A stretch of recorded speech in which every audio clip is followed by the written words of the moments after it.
പിന്നെ അദ്ദേഹം പറഞ്ഞ മറ്റൊരു ആക്ഷേപം എനിക്ക് സത്യം പറഞ്ഞാൽ ഒരു സങ്കടം തോന്നിയ ഒരു കാര്യം കൂടിയാണ്. അതിന് ഞാൻ പറയാം. കോൺഗ്രസ്സുകാരെ ഞാൻ ഇവിടെ വന്ന് കോൺഗ്രസ്സുകാരെ വിളിച്ചുകൂട്ടി ഒരു മീറ്റിംഗ് എടുത്തു, എന്നിട്ട് ഇവിടുന്ന് പോയി എന്നാണ്. ഞാൻ ഇവിടുന്ന് പോയത് എന്നെ ഇവിടെ നിൽക്കുമ്പോഴാണ് ആറന്മുള MLA അബിൻ വർക്കി അവിടെ വെള്ളം കയറിക്കൊണ്ടിരിക്കുന്നു, റാന്നിയിൽ നിന്ന് വരുന്ന വെള്ളം താഴേക്ക് വരുമ്പോൾ താഴെ കൂടുതൽ പ്രശ്നം ഉണ്ടാകുന്നു എന്ന് പറഞ്ഞപ്പോൾ ഞാനിവിടുന്ന് നിങ്ങളെല്ലാം കണ്ടതിന് ശേഷം താഴെ അവിടെ കണ്ടു. അവിടെ പഴകുളം മധു ഉണ്ടായിരുന്നു, മുൻ MLA പ്രമോദ് നാരായണനും ഉണ്ടായിരുന്നു. എന്റെ അപ്പുറത്ത് നിന്നത് പ്രമോദ് നാരായണനും ഇപ്പുറത്ത് നിന്നത് പഴകുളം മധുവാണ്. അതിനുശേഷം ഞാൻ ഇവിടെ നിന്ന് നിങ്ങളെല്ലാം കണ്ടതിന് ശേഷം ഉദ്യോഗസ്ഥ തലത്തിൽ ഞങ്ങളൊരു റിവ്യൂ മീറ്റിംഗ്, കറണ്ടില്ലായിരുന്നു, അവിടെ താലൂക്ക് ഓഫീസിൽ MLAയുടെ സാന്നിധ്യത്തിൽ MLA അതുവരെയുള്ള കാര്യങ്ങളെല്ലാം ബ്രീഫ് ചെയ്ത് ശ്രീ പഴകുളം മധുവിന്റെ സാന്നിധ്യത്തിൽ നേതൃത്വത്തിൽ നടന്ന മീറ്റിംഗിൽ ഞാൻ പങ്കെടുത്തു. ഇദ്ദേഹം പറഞ്ഞത് കോൺഗ്രസ്സുകാരെ വിളിച്ചുകൂട്ടി ഞാൻ മീറ്റിംഗ് നടത്തിയെന്നാണ്. ഇവിടെ ഇരിക്കുന്നത് ഒന്ന് പിന്നെ കളക്ടർ എൻ്റെ ഇപ്പുറത്തിരിപ്പുണ്ട്. കളക്ടർ ഞങ്ങളുടെ ബ്ലോക്ക് പ്രസിഡന്റ് ഒന്നുമല്ല. ഇപ്പുറത്ത് SP ഇരിപ്പുണ്ട്. ഇപ്പുറത്തിരിക്കുന്നത് DFO ആണ്. പിന്നെ ഇരിക്കുന്നത് പിന്നെ LSDDയുടെ JD ആണ്. അതിൻ്റെ ഇപ്പുറത്തിരിക്കുന്നത് പിന്നെ ഡെപ്യൂട്ടി തഹസിൽദാർമാരാണ്, ADM ആണ്, RDO ആണ്, റവന്യൂവിലെ മറ്റുദ്യോഗസ്ഥരാണ്. ഇത് നിങ്ങൾക്ക് ഇതിൽ ആകെ റിങ്കു ചെറിയാൻ മൂലക്കിരിപ്പുണ്ട്. ഇപ്പം ജില്ലാ പഞ്ചായത്ത് പ്രസിഡന്റും പഞ്ചായത്ത് പ്രസിഡന്റുമാരും സ്റ്റാൻഡിംഗ് കമ്മിറ്റി ചെയർമാൻമാരും കുറച്ചുപേര്, എല്ലാവരും ഇല്ല, കുറച്ചെടുപ്പുണ്ടായിരുന്നു. ബാക്കി ഇരിക്കുന്ന മുഴുവൻ ആളുകളും ഈ റാന്നി അസംബ്ലി മണ്ഡലത്തിലെ ഇത് തുടങ്ങിയ നിമിഷം മുതൽ ഈ റെസ്ക്യൂവിലും റീഹാബിലിറ്റേഷനിലും വർക്ക് ചെയ്യുന്ന DFO, DMO, SP, collector, ADM, RDO, tahsildar, village ഓഫീസർമാർ, ഡെപ്യൂട്ടി തഹസീൽദാർമാർ, ഇവരാണ് ഈ ഇരിക്കുന്നത്. ഇതാണ് ആ ചിത്രം, ഞാൻ നടത്തിയ മീറ്റിംഗിന്റെ ചിത്രം. ഇങ്ങനെ ഒരു സാഹചര്യത്തിൽ എന്നെ അധിക്ഷേപിച്ചിട്ട് അദ്ദേഹത്തിന് എന്ത് കിട്ടാനാണ്? ഞാൻ അത്ര ഔഷധ ഗുണമുള്ള ആളല്ലല്ലോ. എന്നെ ഇങ്ങനെ ആക്രമിച്ചിട്ട് അത്ര വലിയൊരു ഹൈ പ്രൊഫൈലിൽ നിൽക്കുന്ന ആളൊന്നും അല്ലല്ലോ ഞാൻ.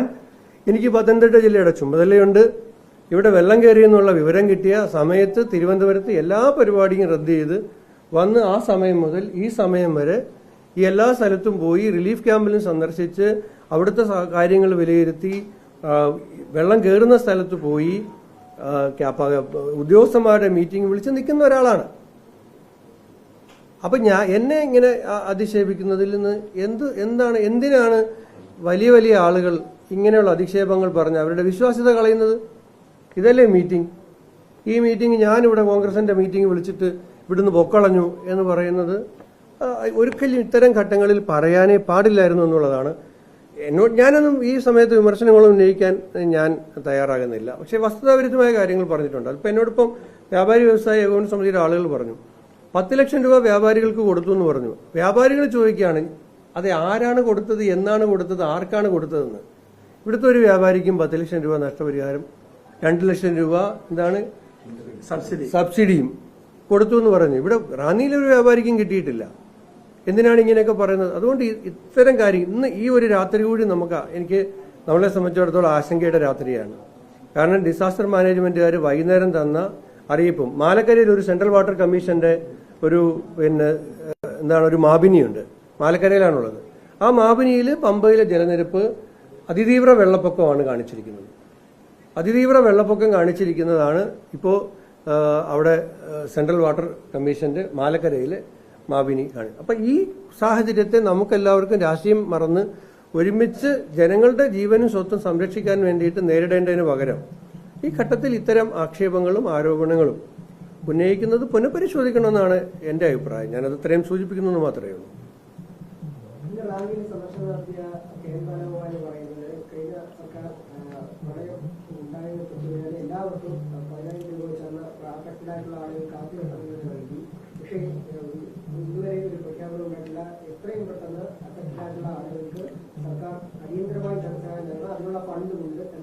മുഖ്യമന്ത്രി ഇന്ന് തന്നെ പ്രഖ്യാപിച്ചിട്ടുണ്ട് വെള്ളപ്പൊക്കത്തിൽ ഇരയായവർക്കുള്ള മതിയായ നഷ്ടപരിഹാരം നൽകും എന്ന് മുഖ്യമന്ത്രി പ്രഖ്യാപിച്ചിട്ടുണ്ട്. അതുകൂടാതെ ഇന്ന് രാവിലെ ഇവിടുത്തെ MLA ശ്രീ പഴകുളം മധു ഒരു കാര്യം ശ്രദ്ധയിൽപ്പെടുത്തിയിരുന്നു. ഇവരിനി വീട്ടിലേക്ക് മടങ്ങിപ്പോകണമെങ്കിൽ ക്ലീനിങ് എന്ന് പറയുന്ന ഒരു വലിയ പ്രശ്നമാണ്. ചെളി കയറി അടിഞ്ഞിരിക്കുകയാണ് പല വീടുകളും. അപ്പം നമ്മൾ ഒരു വാർഡിലേക്ക് 25,000 രൂപ വെച്ച് ആ വാർഡിൽ ചെളി കയറിയ വീടുകൾ ക്ലീൻ ചെയ്യുന്നതിന് വേണ്ടിയിട്ട് ജില്ലാ ഭരണകൂടം അനുവദിച്ചിട്ടുണ്ട്. അപ്പം അത് സംശയം ഉണ്ടായിരുന്നു, മുമ്പ് വെള്ളപ്പൊക്ക ദുരിതത്തിന് വേണ്ടിയിട്ട് നേരിടാൻ വേണ്ടി മഴക്കാലപൂർവ്വ ആയിട്ട് അനുവദിച്ച തുകയാണോ ഇതെന്ന്? അല്ല, അത് ചെലവഴിച്ചിട്ടുള്ള പഞ്ചായത്തുകൾക്കും ഈ 25,000 രൂപ പഞ്ചായത്തിലേക്കല്ല, ഒരു വാർഡിലേക്ക് 25,000 രൂപ വെച്ച് അഡീഷണലായിട്ട് ക്ലീനിങ് പർപ്പസിന് വേണ്ടി മാത്രമായിട്ട് കിട്ടും. പഞ്ചായത്തിനല്ലാതെ 1 ലക്ഷം രൂപ ഈ റിലീഫ് ക്യാമ്പും അനുബന്ധ സാഹചര്യങ്ങളും ഒക്കെ അല്ല, അവർക്കും ചില റിലീഫ് ക്യാമ്പിൽ ചിലപ്പോൾ അർജന്റായി എന്തെങ്കിലും ചെയ്യേണ്ടി വരും. ഒരു ക്യാമ്പ് പെട്ടെന്ന് തുടങ്ങുകയാണ്, ജില്ലാ ഭരണകൂടവും റവന്യൂ ഡിപ്പാർട്ട്മെന്റും ഒക്കെ എത്തുന്നതിന് മുമ്പ് അവിടുത്തെ പഞ്ചായത്ത് പ്രസിഡന്റ് പോയി ഒരു അടിസ്ഥാന സൗകര്യം ഒരുക്കണം.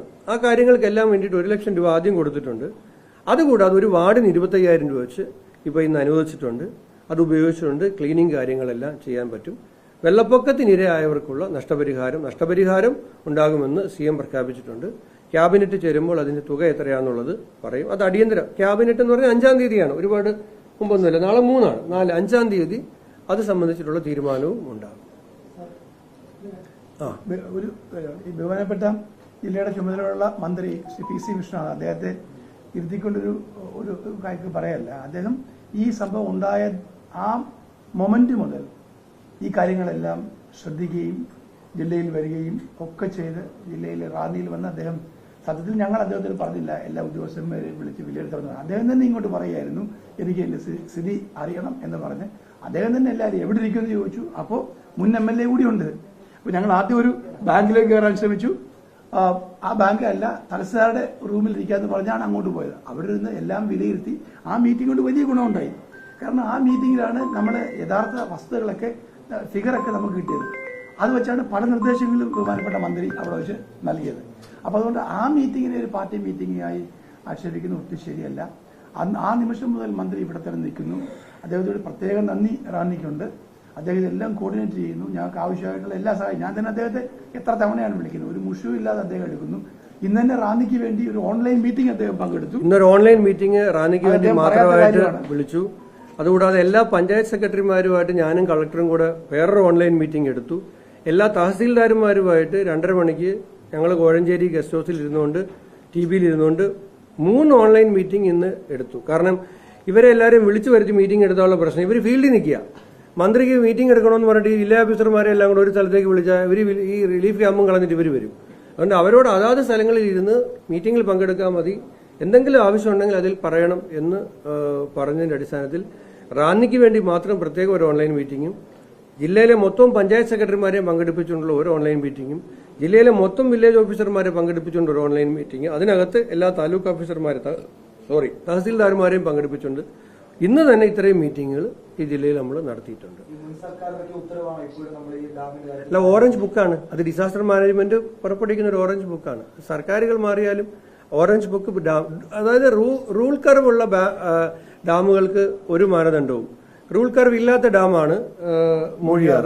അത് റൂൾ കർവ് ഇല്ലാത്ത ഡാമുകൾക്ക് മറ്റൊരു SOPയുമാണ്. ആ ഓറഞ്ച് അത് ഏറ്റവും ലേറ്റസ്റ്റ് ആയിട്ട് അമെൻഡ് ചെയ്ത് 22-ലെയാണ്. അത് ഫോളോ ചെയ്യുന്നത്.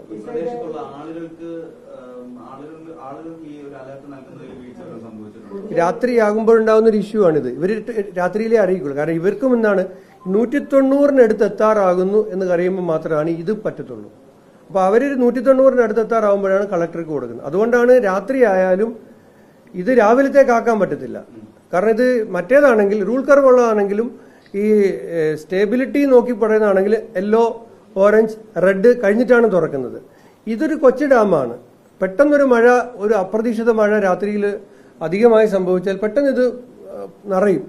അന്നേരം വേഗം ഇത് ആക്ട് ചെയ്തില്ലെങ്കിൽ പിന്നെ ഉണ്ടാകുന്ന കാഷ്വാലിറ്റി ഇതല്ല. ഇപ്പൊ നമുക്ക് മനുഷ്യജീവനൊന്നും ഒരു അപകടവും ഇല്ലാതെ ഇതിനെ മാനേജ് ചെയ്യാൻ പറ്റി.